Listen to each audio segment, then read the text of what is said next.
Telangana public service commission کے paper leak کی تحقیقات کے لیے تشکیل دی گئی اسپیشل انویسٹیگیشن ٹیم نے 4 ملزمین کی پوچھ تاچھ دوسرے دن بھی جاری رکھی۔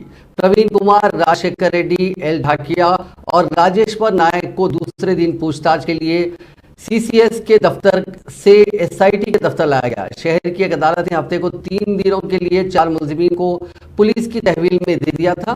ایس آئی ٹی جس نے پہلے ہی اس معاملے میں 13 ملزمین کو گرفتار کیا تھا، امکان ہے کہ تحقیقات کے دوران مزید چند مشتبہ افراد کو حراست میں لے گی۔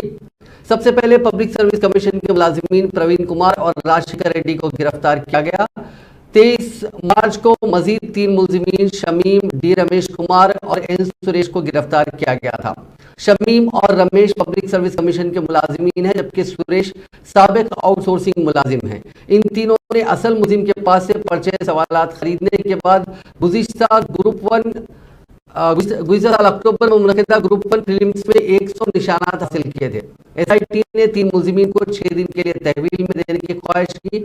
علاوہ ازیں گزشتہ روز ایس آئی ٹی نے ایسے کئی امیدواروں سے پوچھ تاچھ کی جنہوں نے گروپ 1 کے امتحان میں 100 سے زیادہ نمبر حاصل کیے تھے۔